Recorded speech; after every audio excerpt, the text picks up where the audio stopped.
Bumble is back, both as our podcast sponsor and to help you find love. Honestly, dating can feel intimidating, but Bumble is definitely making it easier. Sometimes all you need is a different perspective or a little bit of guidance, which is exactly why Bumble has launched its new coaching hub. This update offers support and tips from experts, and my friends are loving it so far.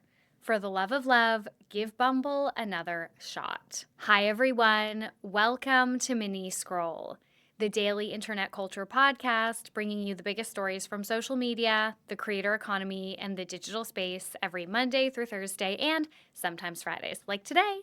I'm your host, Lauren Meisner, the founder of the youth digital media brand, Centennial World. Welcome back to Mini Scroll, everyone, a Friday mini scroll that I am recording at 5:06 p.m. on Friday. I cannot explain how busy the business has been these last couple of weeks. It's honestly amazing. Like, there's so many amazing things happening, and they feel like they're happening all at once, which is great. And a lot of you guys know that these past couple of years within the business have been like honestly the two hardest years of my entire life. It's been so fucked. To put it bluntly, it's been really fucked. And so I feel like we are coming out of a really, really tough period. Like, the actual trenches, like, this year has felt like I was trudging through mud in many ways, and I feel like I actually can see the light at the end of the tunnel, and I feel like we are coming out of this like really horrific period, and I do feel hopeful. And I actually had a tarot card reading yesterday. I work at a co-working space, like our office is at a co-working space, and they had a tarot card reader come in, and I went, and she said the same thing, okay? She said by April of next year, everything is going to have like fully settled, and we're going to be like out of the trenches, back on top. She said my sleeping issues will resolve in January. Okay, so that's promising. That's a promising sign because I have the most horrific insomnia and sleeping issues. It's all related to like stress around the business. So yes, good things are coming and I can feel it. But right now I am literally working like 15-hour days, like every single day. It's so intense, but I know that this period like needs to happen to get us hopefully over that hump and like to the next phase. Anyways, I do have some podcast ideas and like content ideas for next year that are more about like my founder journey and like what we've been going through in the business that hopefully I can get off the ground, because I think it would be really interesting for those of you that care about the behind the scenes of the business to hear about it kind of in more of, I suppose, like a diary format, like a personal journal format. I think it could be really interesting and maybe even like therapeutic for me to like go through writing something like that for you. And also, High Stakes is back. I'm sure most of you have seen, but if not, go subscribe. Spotify, Apple, you can also watch on YouTube. All right, before I get into it, please remember to rate, review, and subscribe. Please Spotify star rate us. We're trying to get to 1,000 Spotify star ratings by the end of the year. Let's get into the stories for today. Okay, the first story that I have for you guys is I'm going to be talking about TarasWrld like mortgage situation that's going on and how now Simply Nessa has gotten involved. So earlier this week, TikTok star Tara Lynn, who's also known as, sorry, is it Tara or is it Tara? I always say Tara, but I don't know if that's like a Canadian thing. Anyways, Tara Lynn, I don't know, from TarasWrld, went viral when she did a story time about how she is struggling to afford her mortgage. So Tara does TikTok and YouTube, but her main income source is from OnlyFans. And now in this video, which she has posted to OnlyFans behind a paywall, she's talking about how she's struggling to afford her $25,000 a month mortgage now. Okay, also, side note, she also said I didn't see the video because I don't subscribe to her, but I've seen clips of it and I've seen people talk about it, so just disclaimer. She apparently said in this video, $17,000 of that $25,000 a month is of interest. Oh, doesn't that just like hurt you physically? Okay, so over a year ago, Tara went on, now I'm getting confused if I say it Tara or Tara. I don't remember what I first said. Anyways, whatever. Tara went on Brianna Chicken Fry's podcast and said that she was making around $350,000 a month on OnlyFans. But now she's saying times have changed and her OnlyFans has slowed down. So this whole thing understandably already sparked a lot of discussion around influencer spending, the whole keeping up the Joneses thing, financial literacy in general, especially for young people who are getting into the influencer industry or even kind of like in the entertainment industry in general. And if you have the ability to start making like tons of money, like having the tools or at least the people around you to kind of help you navigate that. To be fair, a lot of people are thinking that this is Tara just rage baiting. They do think that it is the truth, that like she is struggling to pay her mortgage, but like all of this stuff around it, like all the content around it is her just trying to like garner sympathy and become like a quote unquote like broke influencer so that people subscribe to her on OnlyFans again. Now, OG creator Simply Nessa has shared her 2 cents on it, and I thought this was interesting. So Simply Nessa started on YouTube in 2016. She was like a story time lifestyle vlogger. She got quite popular and ran in some of those buzzy circles, and she was friends with a lot of buzzy up-and-coming influencers, including Tana Mojo. Also, she was part of the creators that started calling out Tana Mojo in 2020 for being racist. Okay, so a couple of days ago, Nessa posted a TikTok responding to a conversation that was happening on the platform.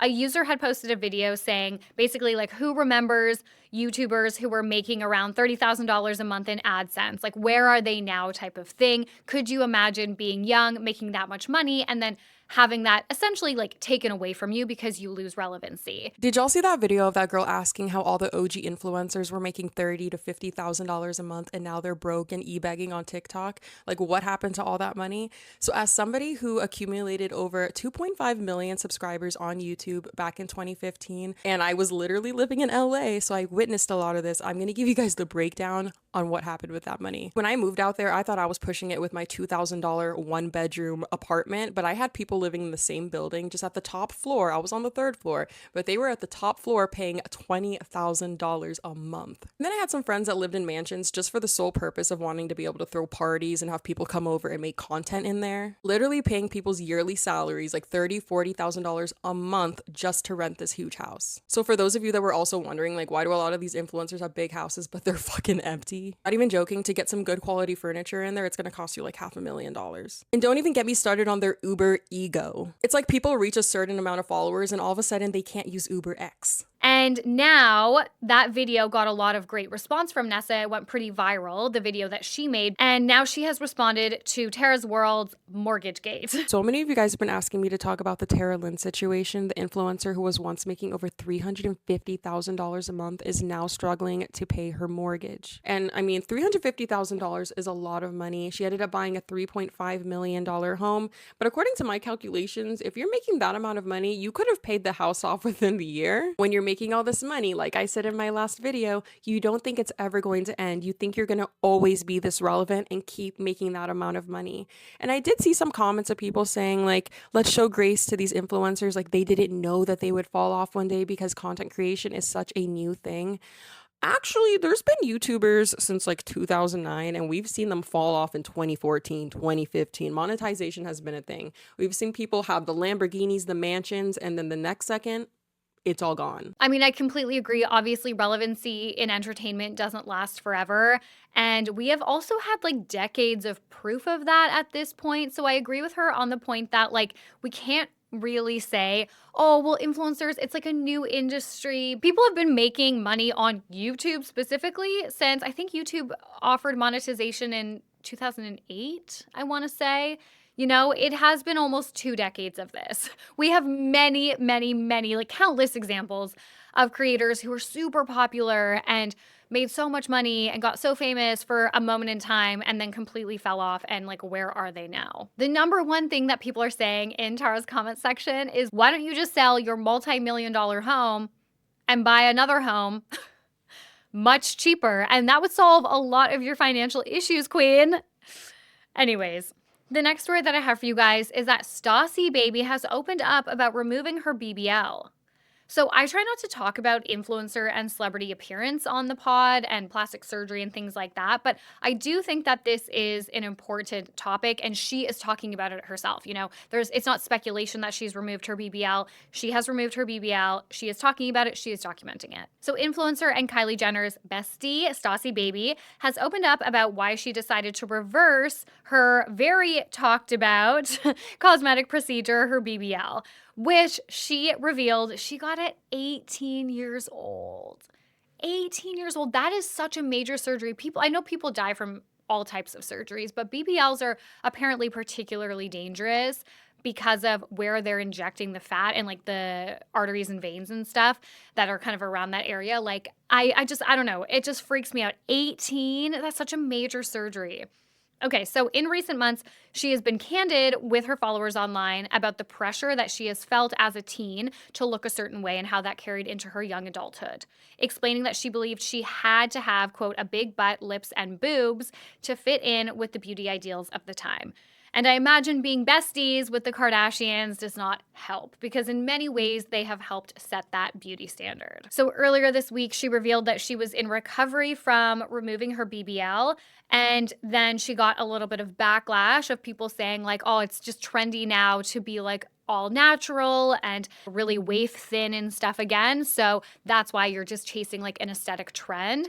And she kind of clapped back at that. She said that she's sharing her story to offer the kind of transparency that she wished she had access to back when she was making the decisions to get these surgeries. And I would just like to state that the reason why I'm sharing my experience currently is because I wish I had someone that showed me the not glamorized side of plastic surgery when I was younger and I was 18 and I made this decision that have actually been for years trying to reduce and fix, and just it's actually something that has made me more insecure and made me feel like so unauthentic to me as a human being. I think plastic surgery awareness around, the risks and possibly complications that can go along with it and possibly being unhappy and needing to reverse it like Stoss is doing now. I think all of that is really important. But I think what's more powerful about this is, first of all, she's talking about it in not some type of like dramatic story time type of way. She's not sitting down looking for clicks saying like, here's how I almost died on the operating table. It's not like some sensational story that feels like, okay, well, that happened to you, but like that's not going to happen to me. Like that probably happens to one in like 10 million people. It's not a sensational story. Her talking about those insecurities, because I think a lot of people would look at Stoss and think she's like so gorgeous and, the kind of beauty that we would all like love to obtain. So the fact that she has felt so insecure, and also that she does have these procedures, like I feel like we were gaslit for so long by these big like influencer slash celebrity types that their bodies just looked like that. And for many of them, it was so deeply unrealistic. And of course, it set its own totally different, beauty standard that was impossible to live up to. So I think it's powerful from so many different angles. And I really love this chapter for her. And I hope she keeps going with it. I have actually really enjoyed getting to know her a little bit more on TikTok. Okay, and the last story that I have for you guys, this is a quick one, but I thought it was an interesting indication of the direction of the industry. So drama channels Sesh and Sloan have launched a new show called Popity. So Christy from Sesh and Sloan have launched what they're calling a pop culture game show. And they have like relevant influencers, creators, celebrity guests on each episode, it seems. The first episode was with Trisha Paytas, and they ate Trisha's favorite food in Christy's car. It was like a car vlog. It was like a mukbang, I guess, like a chatty mukbang car vlog. It was very Trisha Paytas. But they also say they're going to take viewers behind the scenes of going to different brand events and just like the industry at large. I think it's really interesting because I feel like it's almost two drama channels coming together to start their own entertainment outlet, like video first entertainment outlet. And I love to see it. And I love that they're able to get these really big guests. Like we don't know who else is coming on, but Trisha Paytas is obviously a huge get as their first guest. And for huge influencers to be taking drama channels this seriously and agreeing to go on camera, like a full long form interview with them, doing something cute and fun, like doing a mukbang car vlog like this, is so crazy to me. Because if you told me that this was happening like 5 years ago, I would have literally lost my mind. The fact that the industry, the publicists, the managers around these influencers, the influencers themselves are taking commentary channels, drama channels seriously like this is so interesting. And I think it's a great indication of the direction of new media and entertainment news coverage for sure. And I thought it was funny too, because in the first episode, they're like, oh, imagine we could take you guys to the Wicked premiere. And then they're like, so somebody hopefully invite us. Like, yeah, literally. So I think that'll be really cool. It's almost like mixing vlogging with traditional entertainment reporting and drama channel reporting. It's very cool. I think it has a lot of potential if they can execute it well. And I assume if they can get the funding for it, which is always the problem. All right, guys. Well, that's it for Mini Scroll today. Thank you so much for listening. I love you guys. Please remember to rate, review, and subscribe. Please Spotify star rate us. We're trying to get to 1,000. I love you guys, and I will talk to you on Monday. Bye.